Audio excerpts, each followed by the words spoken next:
Good afternoon and welcome. Okay. Good afternoon and welcome. I'm Don Zimmerman with NetApp, and I'm pleased to introduce the second session in the Theater 3 engagement area on behalf of TechNet Cyber and AFCEA. This upcoming session addresses principles of C2 to secure, operate, and defend the DODIN area of operations. Our moderator is Mr. Don Means, and our panelists are Captain Rick Larson, U.S. Navy, and from the Army, Colonel Kevin McNeil and Colonel Michael Reeder. NetApp is pleased to be the Theater 3 sponsor, just as DISA is transforming itself from being more hardware-centric into a more data-centric software, cloud, and service-providing operation. So NetApp has also made that transition, and provides a unique capability to unify multi-cloud environment, moving data and applications without refactoring to any cloud, from any source to any cloud. Our moderator, Mr. Don Means, is the Director of Operations and Infrastructure at DISA. He provides, coordinates, and synchronizes capabilities and services that are always available, reliable, and secure in support of the DoD information network. He's also responsible for the delivery and operations of secure worldwide enterprise information technology services, enabling the efficient and effective execution of DISA's global combat support missions. Before leading the Operations and Infrastructure Center, he served at the DES Defense Enclave Services Executive, overseeing the 4 E&O, and before that, he led the NLCC National Leadership Command capabilities, providing special access program IT, presidential and senior leader communications, and nuclear C3. Captain Rick Larson, U.S. Navy, is the commander of DISA's Joint Operations Center. He was the exec officer for the Naval Computer and Telecom Station in Naples. He served as the Navy Space Cadre Advisor to the Naval Information Forces Command, and upon transferring to the Navy Warfare Development Command, he served as the Assistant Chief of Staff for Information Warfare. Colonel Kevin McNeil, U.S. Army, is the Director of Operations for JFHQ DODIN. In this role, he directs and commands and controls he directs the command and control of DODIN operations and defensive cyber operations, internal defense measures, synchronizing DODIN defense and synthesizing global intelligence sharing to deter adversary attacks and enable power projection, freedom of action, and mission assurance across all warfighting domains. Colonel Michael Reeder, U.S. Army, commands DISA's Global Field Command at Scott Air Force Base. His command is responsible for operating and defending the outer boundary, mid-tier JRSS, and endpoint cyber defenses of the DODIN. DISA Global is also responsible for the DoD Internet Access Points and operating and defending the big data platform. Please join me in welcoming these distinguished panelists. Mr. Means. Well, thanks, Don, for such a robust introduction. It's a lot of words. I think for the Operations and Infrastructure Center, we boiled it down to 3 things. We deliver, we operate, and we defend. We deliver endpoint services, whether it's voice, video, data. You think about anything that it takes a customer to get productive. We do the transport layer from SATCOM to optical. We provide the customer service support required to get people back to a productive state, and we deliver that securely. And much of that is through the gentleman that you see up here. I'm honored to sit up here with the captain and the 2 colonels that really drive the enterprise for the department, for the nation. And so I know we had a little bit of an introduction, and hopefully this will be a conversation. Why don't we go ahead and talk about what each of you do, introduce yourself shortly, and then talk a little bit more about what you do. All right, thank you, sir. Captain Rick Larson, grateful to be here. This is a unique opportunity for me. I won't say I jumped right up on that. I'm not a big public speaker. I twisted his arm a little bit. There was a little bit of twisting, but I am glad to be able to be here and appreciate the opportunity. Talk about the DISA Joint Operations Center. So we're about 200 of us, give or take. That's how many billets I have, and of that, it's about split into 3s. So about a third of that is military, a third of that is government civilian, and a third of that is contractor support. And they work really, really well together. It's a great team, and I'm very proud to be able to lead this group of people. Our focal point is on all DISA matters. So just about everything comes through us at one point in time. We are not the help desk. But we are there to help, and at a much higher level across the agency. And so our really focus is network operations on the DoD's information networks, defensive cyber operations. We have the technical centers of excellence essentially for those things, and we do what we can to enable DISA to provide all those global solutions to the warfighters and those that support the warfighters across our nation. Some of our primary functions, day-to-day operations that we take place for network operations and for DCO, defensive cyber ops. And then we do the command and control and management of the DISA enterprise. And so we have over 24 operation centers that report to us or through other op centers as are buried underneath that we have responsibility for to help synchronize and integrate all the different aspects of what we do across the agency. We also provide situational awareness for the director and for senior leaders. We provide a lot of combatant commands here, CCIR, combatant command, or command critical information requirements. Well, we have a director, so it's our DCIR, our director's critical information requirements, and we track those. As a matter of fact, we're tracking one of those right now, and trying to make sure that he and the senior leaders are aware, as they occasionally will get calls from other 3- and 4-star commands saying that there's issues that are happening that we need to take care of. And so we maintain the current status of those situations, and then drive solutions and surge to fix, as Mr. Wassel always says, to get after any issues and incidents that take place.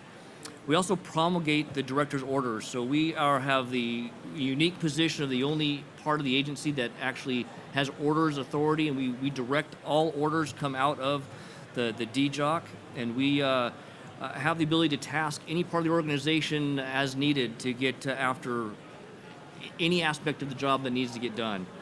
Not everybody likes that, but that's part of what we get to do.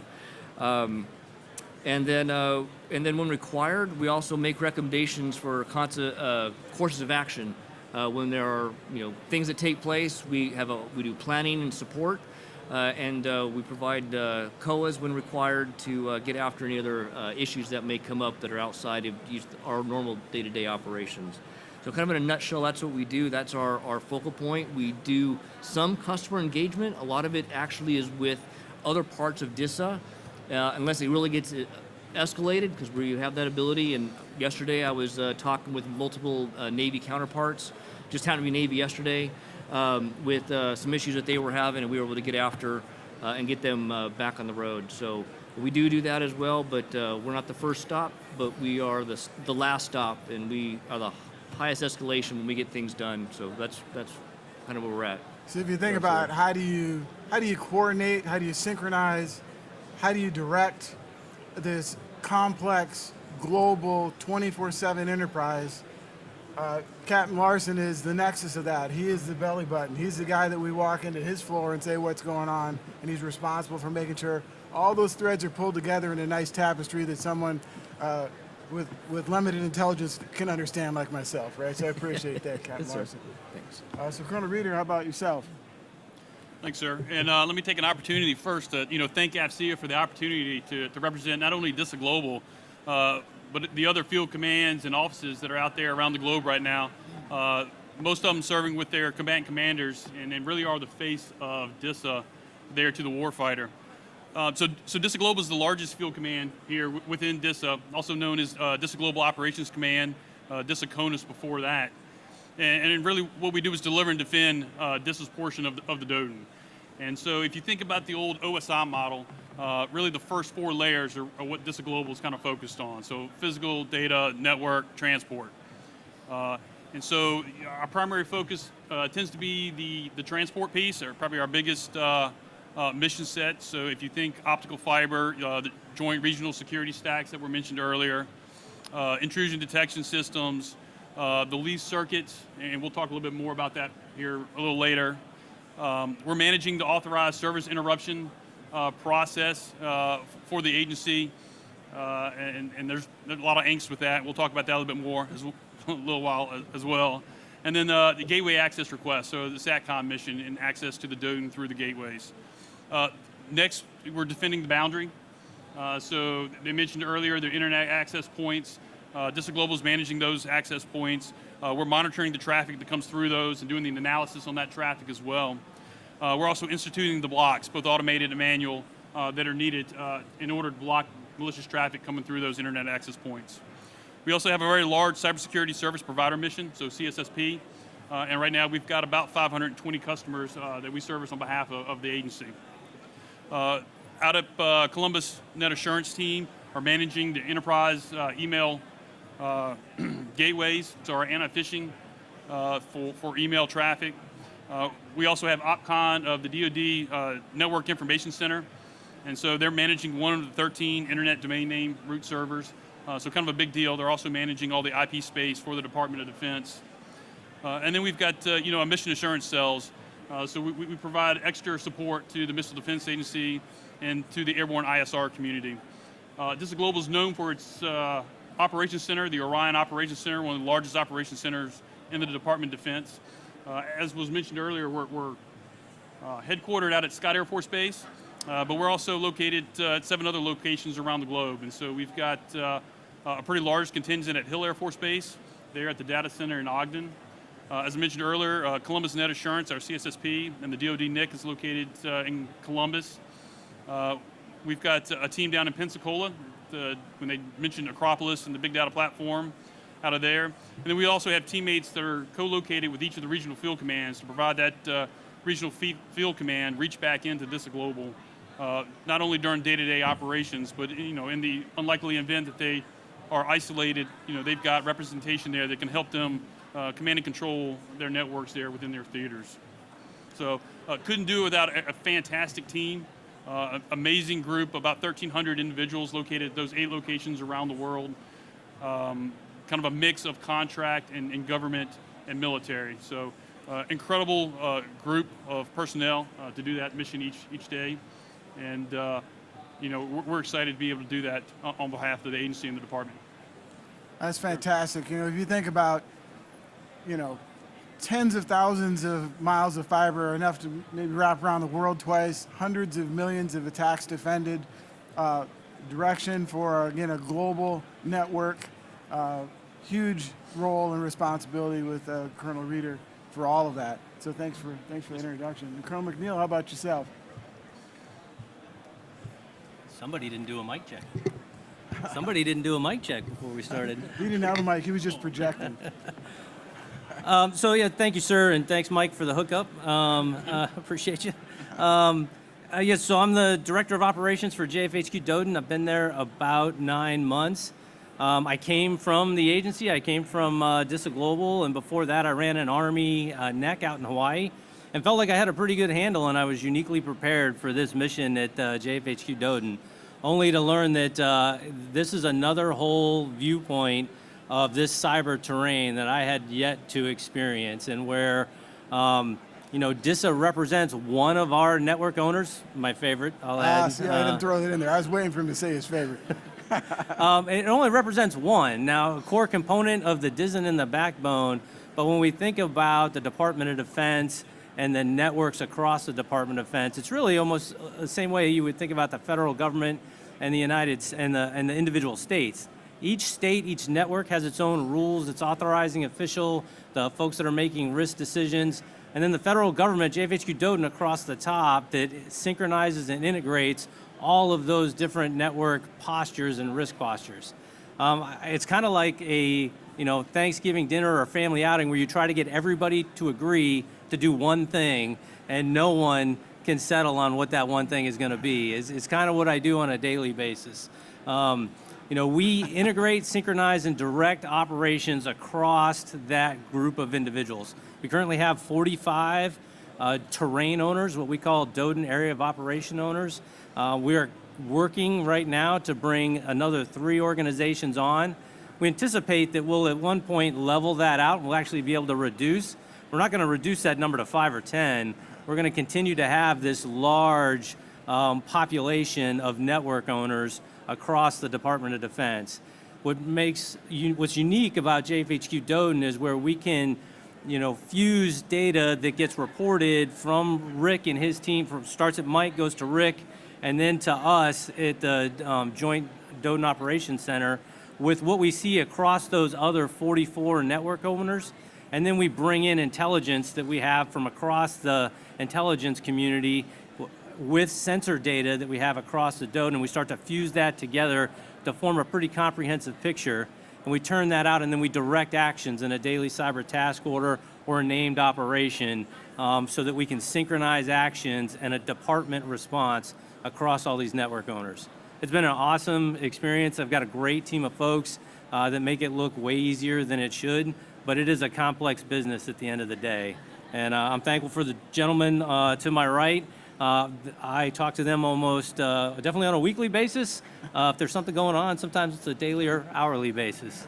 But it's been a great opportunity to see this nexus where we fuse intelligence, sensor data, and operations and turn that into directed action. Well, if you think about, we're just one of many siblings at DISA that he has to manage. That's enough said right there, right? One of 45 crazy uncles. So thanks for all that you do. And let's jump into some of the questions. So Captain Larson, the first question is for you, actually. How are you leveraging resources to support the increased op tempo derived from the Ukraine conflict while still in a resource-constrained environment? Before you respond, actually, not before you respond, go ahead and respond. Okay. How's that? All right, thank you, sir. Yeah, Ukraine has been a unique situation for us as we've made some changes over the last several years. Before I got here and even before my predecessor, it's been a while since we've done a major operation like this. We've done lots of things like we had Log4j and we had Solar Winds and we had some other things that we kick off operational planning teams we get after. They tend to be fairly short-lived, a couple of months at longest usually, and then we go back to our kind of steady state. Well, Ukraine's an interesting beast because it's a lot larger than what we've done before. And so we didn't always have all the right people in the right places to do everything we needed to. But one thing we did do that we started to do was planning. Planning was the very first thing that helped us. And we started early. So we saw the train wreck coming. And so back in the fall, we started an operational planning team to start looking at this. And what's it going to take if something does go off that's bigger? What's it going to take? And so we started leaning forward. Back in October, November, we set up the team, started looking at things like network capacities, resiliency, not waiting on requirements from UCOM or from others that might need something. We're kind of looking ahead of what things is. We kind of asked, hey, what do you think you'll need? And we're like, yeah, we don't really know yet. All right, so we started looking at, hey, what are some things we can do? Network hardening, how do we make sure we're more secure than we're at? Looking at mobility, how do we get more assets to the locations that we need them? And so those are some of the things. So planning was a huge part of how we kind of got started to help early on so we're not doing everything at once. And then the second part of that is prioritization. So we can't do everything all the time with what we have. And so we realigned our priorities across the agency to focus on key and critical terrain, critical resource, circuits, services that we have, and that was going to be needed by UCOM, STRATCOM, TRANSCOM, NORTHCOM. Those are the main key focus areas for us. And then we deployed personnel out to DISA Europe from all parts of the agency. We had about 18 people on the ground at one point in time from all across to help support them and realign. We also realigned funding for our cybersecurity provider services that we do for UCOM for some of their networks. And then we turned off any non-critical, non-urgent authorized service outage, service interruptions, updates, upgrades, things that we can wait until we can take a knee and get after, again, so we can prioritize the resources that we had. And so that was how we were able to do some of that work. One of the other things that really helped was our partnerships. We have a really good working relationship across the agency. And so sometimes we think of partnering as outside the agency, outside of your organization. DISA is 18-ish thousand people. I don't even know how many organizations there are, but there's a lot. And so we had to partner across all these different organizations outside of the ops centers alone, which we do, I think, pretty well. It's gotten better over the last couple of years especially. And we do that pretty well, but then we have other parts of the agency that are the service that provide some of the services. They provide the programs. So we have the program managers, the operational service managers that are key to what we do. And we were able to bring some of them. They were very willing to help, which I'll be honest, hasn't always been the case. We hear those problems across other organizations, not just DISA's unique, the willingness to give up resources and people, but they were willing to provide boots on the ground, people that would come into the DJOC supporting our operational planning team. And they would come in and they would do the heavy lifting and be those liaisons between those different programs and operation centers, which made a huge difference in our ability to get after some things. With that, industry partners played a huge role because we had to ramp up contract support and getting after contract vendors that provide services to us between networks, between circuits, between applications, whatever it happened to be, that were responsive and quick, and were just dug right in and were willing to do all the work that we needed without question. It was amazing the support that we were able to get from them. And the last thing is the people. So I have a great staff that we worked really hard in this period of time. And it's not just my staff. Again, it goes back to all the DISA Europe. I know Colonel Skinner said I had to give him a shout out, so Colonel Skinner's back, DISA Europe. They did a lot of maybe you can argue maybe the most of the heavy lifting for all this Ukraine effort since it's in their backyard. They felt the most sense of urgency. We back here still had that sense of urgency, trying to help them and get them everything that they needed, which was quite a bit, and some things that really needed to help them that I think that put them on a good path for the future, whether it be Ukraine or some other operation. But it was the people that really made it together. We were working Saturdays, Sundays, nights, holidays. It didn't matter, and it didn't matter if it was a contractor, if it was a government civilian, if it was a military member.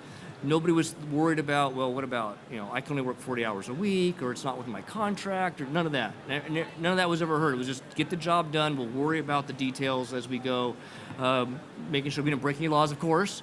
But they were super. Everybody was super supportive. So much so that we actually had to send some people home because they were burning themselves out. We had a few people that are just super hardworking, and then we had to reprioritize them. You've got to take a day off. You've got to do this. And so we had to get after to make sure we didn't burn them out, because this wasn't going to be it was a marathon. This wasn't a sprint. And so we've had to do that. And it's a new normal. It's a higher steady state than we've been at before, but we've at least been able to get back some of that time to some of our folks. But the people, honestly, is the biggest part, is the willingness to dig right in and do the work and just press forward. I mean, honestly, that's the real deal. Is we've got a group in the Ops Center, Operations and Infrastructure Center, about 6,000 people that really are dedicated to the mission. Having to send people home to take a knee so they can come back refreshed and hit the ground running, so they'll be at their optimal when they come back to work. Gives you the sense of dedication that we have, and the partnership that we had with industry. If you think about it, it's like in your neighborhood. If your neighbor's house gets broken into, you go through and make sure you check your windows are closed. What about the garage door? Do I need to change my locks?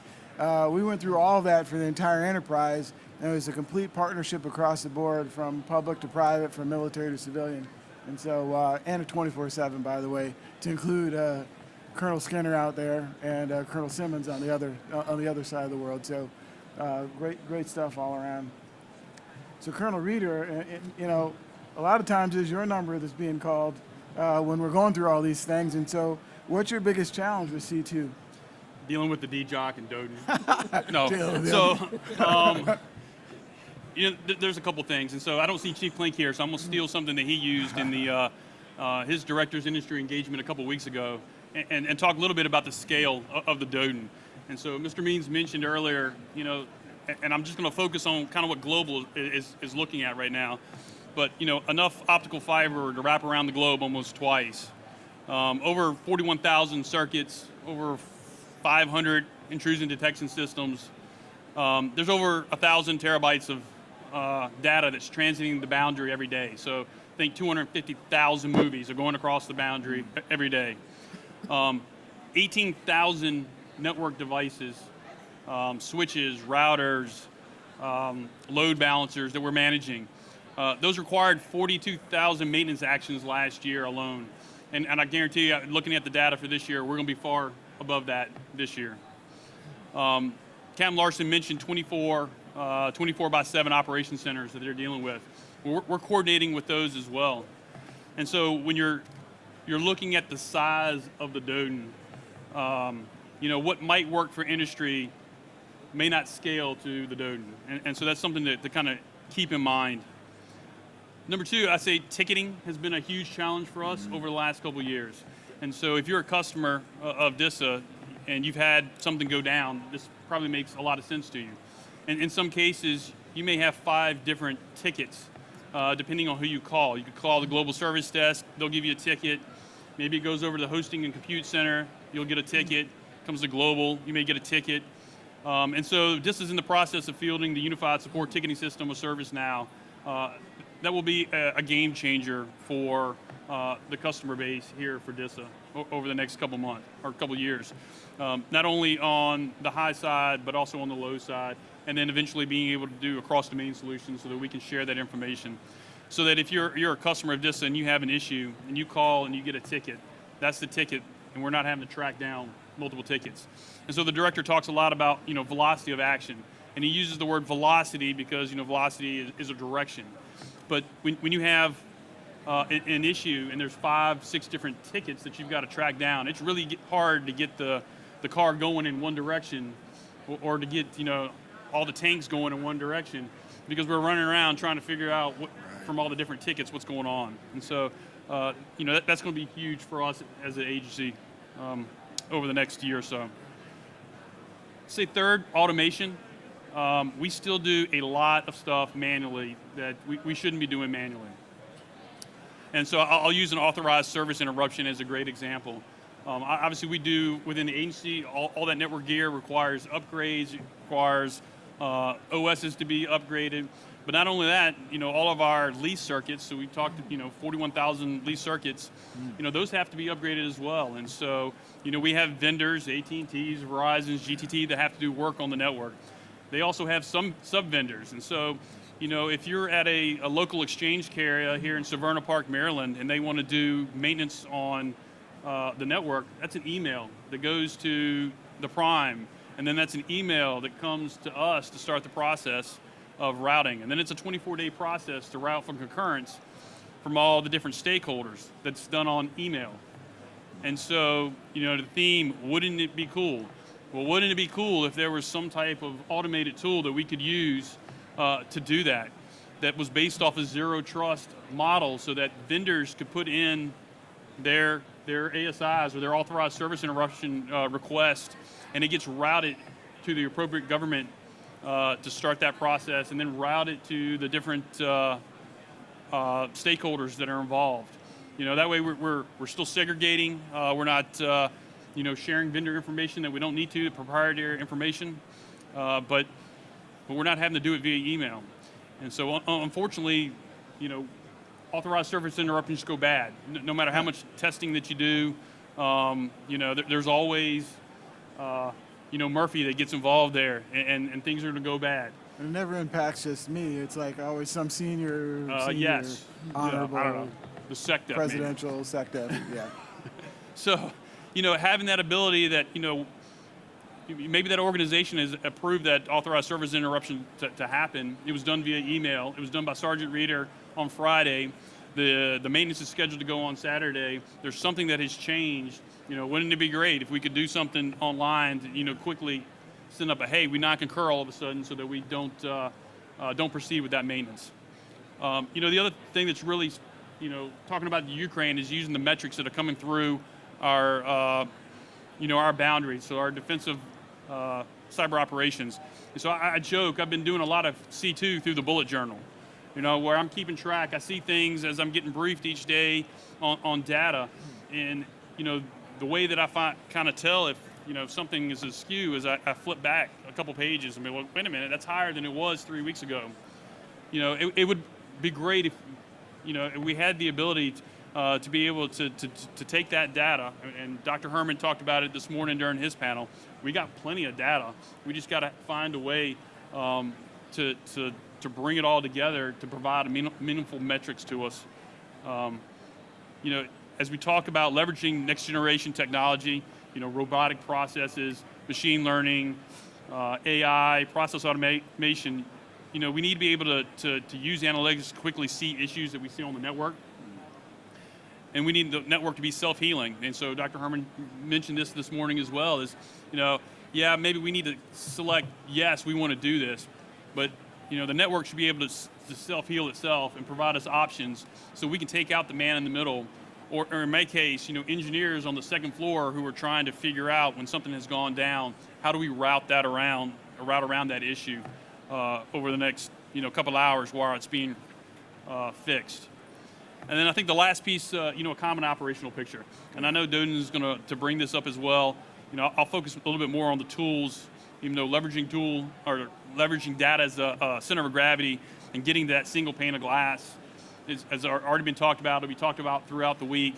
Frankly, I'd be happy with a couple panes of glass, maybe 3 panes of glass. And so, one of the briefs that we like to do when senior leaders come out is the day in the life of the analyst. And the analyst will sit down and kind of walk through a scenario on the defensive side of where they get some information and all the different tools and logins that they have to use in order to figure out whether or not that's malicious or not. When senior leaders come out, they see, wow, you've got so many tools. We need to get rid of those. But the problem is each one of those tools does something a little different, and so we equate it to a small piece of the puzzle. And unfortunately, we got to pivot to each one of those tools to really build out the puzzle to be able to tell whether or not it's a malicious activity. And so, as we mature, we've got tools on the network operations side, we've got tools on the defensive side. We really need the tools to do the same thing. We need to be able to do both NetOps and defensive cyber operations. We need help being able to use the tools that we've got better. We've got some great stuff, but I don't think we're necessarily leveraging it to the way that we should be leveraging. And we need those tools to be easy to use. And so I've got service members, they rotate out every 3 years. I can't send them back for training. I've got over 50 watch officers located at Scott and Hill. Those watch officers rotate on a regular basis. And so being able to easily learn the tool sets, minimizing them, and then being able to work together. Some of the challenges we've got, we've got multiple security information event management tools. And so we really need to be able to consolidate that. And so as we look at consolidating NetOps and DCO tools, based off the JADC2 model where it's non-proprietary data standards, open architectures, and then easy to learn and interoperable, I think will be key. We talk about here in cyberspace operations, knowing sooner, understanding impact, surging to fix. I would really like to prevent as well. Unfortunately, I can't prevent a backhoe. I can't prevent a 0 day. And so I'm always going to be responding to issues there on the DODIN. But being able to automate some of the processes that we do now that are very manual, being able to have the DODIN self-heal in many of those cases, whether it's feeding off a configuration management database, and then having the metrics to kind of show what's the health of the DODIN, what's the health of the IEPs, to kind of feed a common operational picture, not only for myself and the DJOC and DISA, but for DODIN as well. Absolutely. It is a dream that we hope to get to here in the near future, that we could absolutely use help, getting there, so that we can kind of move away from the person in the middle at the moment. Yeah, and so when you hear us talk about driving force readiness through innovation, you can hear how, we've got tools, but how can they be integrated better? We're harvesting scads of data. How can you help us change that data into information so we can make decisions? we're very good at surge and fix, but how can we know before and be more proactive and preventative with the tools that we have? And obviously we break, I don't say obviously, but just to state a fact, we break everything at scale. What might work at your local network isn't going to work at that scale. So thanks for that summary and putting your arms around the challenges for us. If we have something specific, evolved capabilities and operations, this is what we're talking about so that we can ultimately serve the nation and our customers better. So thanks for that. So Colonel McNeil, I think you probably have a similar challenge. I mean, what are challenges for you in C2? So first off, sir, I have to say how much I don't miss all those ticketing systems. So, I had a little moment listening to you describe those, a little bit of flashback. So, sir, I think, a couple things. When I think about data and the word common operation picture, I think from us, we need common data. We need common data, a common data schema. Each one of us is going to have a different picture that we need to make decisions off of. And so having a standard data schema that can be queried across multiple data links with some flexibility and at speed is important going forward as we start to develop and go down the JADC2 road. Remember all those crazy uncles at the family event, like we've got to get them all to agree, specifically the services and the agency, to kind of some common API, common data standards so that we can start to query, correlate, and highlight anomalies for our operators. I think that's important. I think, the C2 between us, between DISA and JVHQ DODIN, it's important that we are in sync. It's our boss is the same person. It helps when we're telling similar stories from both sides of the building, if you will. And really, my personal opinion, if just Rick would do everything I would say, it would be a lot easier. I did everything he said when I was at DISA Global. I have the same problem as DISA Global. So, yeah. So I don't know. I taught Mike that. Maybe you can explain the relationship between DISA and Joint Force Headquarters DODIN a little bit for those that don't know. Yes, sir. So I think we get conflated quite a bit, Yeah. and it is very different. You heard me talk earlier about our DODIN area of operation owners and our network owners. DISA is but one of those. We do operate out of the 5th floor of the DISA Command building, and we originated from a lot of the agency. That's how we sourced our personnel when we initially stood up 7 years ago. But we've grown since then. We're now one of the Joint Force Headquarters under Cybercom, along with the service cyber components from each service and the Joint Force Headquarters for each of the services and the Cyber Mission National Mission Force. And that's where we integrate and synchronize and direct, having a relationship. And it's not just with DISA. I think one of the unique things, I miss Orion too, by the way. That ops center was awesome. So I have a much smaller operations center, the Joint DODIN Operations Center, and we're synchronizing and we're chasing leads down. We're correlating anomalies amongst either defense agencies and field activities or services. And the fact that our JDOC director is an Air Force Lieutenant Colonel, the Chief of Current Ops is a Navy captain, and I'm an Army Colonel, we each know somebody within those services that we can call, and it's really great, whether it's Fleet Cyber, it's AF Cyber, or it's Army Cyber or NetCom. I call up either Scott Bird or Brian Weil or Neil Katat. It's not, hey, my name's Kevin, here's who I am. It's, hey, Neil, it's Kevin, here's what's going on, here's what we're seeing at our level, here's what we want to task you to do, and we start to immediately compare notes. So, having that relationship across the force has been really, really helpful to help streamline C2 and to synchronize us all. And that also echoes here in the agency with Global and with the DJOC. So one last question for you. When people talk about DACO authority, what's that mean? So DACO authority is directive authority for cyber operations, and that is an authority given to U.S. Cybercom that is delegated to both JVHQ DODIN and the service cyber components. We use DACO, so it's directive authority for defensive cyber operations and internal defensive measures for all of those networks. So it's not a traditional you think for an Army guy, I would think, a division and a brigade and a subordinate headquarters kind of relationship. At DODIN, we don't have that with our area of operation owners.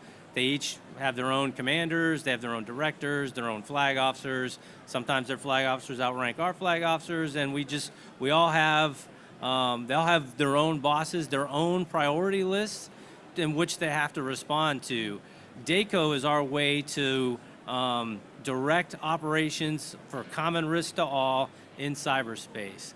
We do that when it's a directed operation in response to Log4j in December, or we do that daily through our CTO, and we have threat-informed priorities.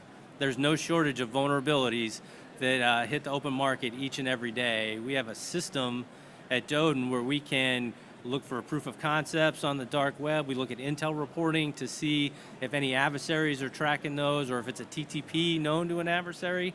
And then we grade that vulnerability using this process we call SASRE and relate that to our current posture. And if it scores high enough, we nominate that as a threat-informed priority. We have really good relationship with all 45 of the DAOs who are very responsive when we have a threat-informed priority, and it's a foot race with the adversaries. Yes, that DACO authority is a big deal, and obviously, Captain Larson, it ends up in your area for DISA to direct and follow through on.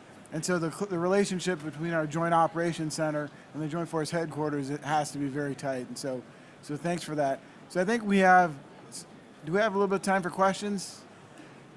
We're good for questions? Okay, so if there are any questions, just step up to the mic and we'll do bet. Colonel Skinner, I see you smiling back there.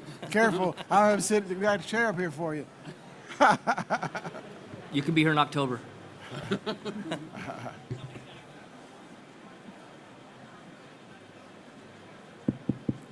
Oh, it's live. Well, gentlemen, thanks for putting on this panel. Brent Skinner, DISA Europe. So, we talk about all these 24/7 ops centers and, again, the deconfliction that has to happen. And, as Kevin mentioned, I've talked to the three of you more so in the last 60 days than probably in the last 20 months in command. So I appreciate your support to Europe and EUCOM.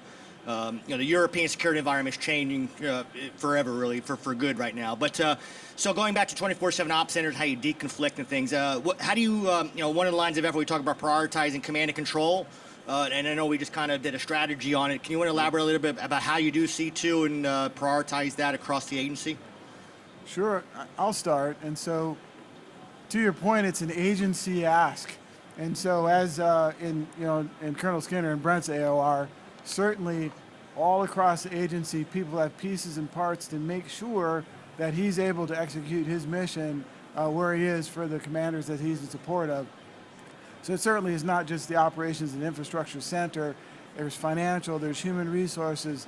There are, of course, hardware, software, materials, connectivity that has to happen, but it's across the entire agency, and it has to happen.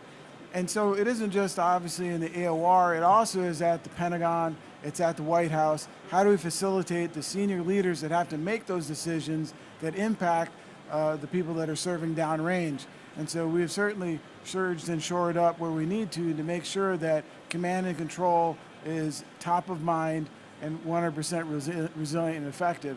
So that's kind of the groundwork. I don't know if you gentlemen have anything else to add to that question. I'll try to bite. One of the ways that we really look at the prioritization is through those directors' critical information requirements.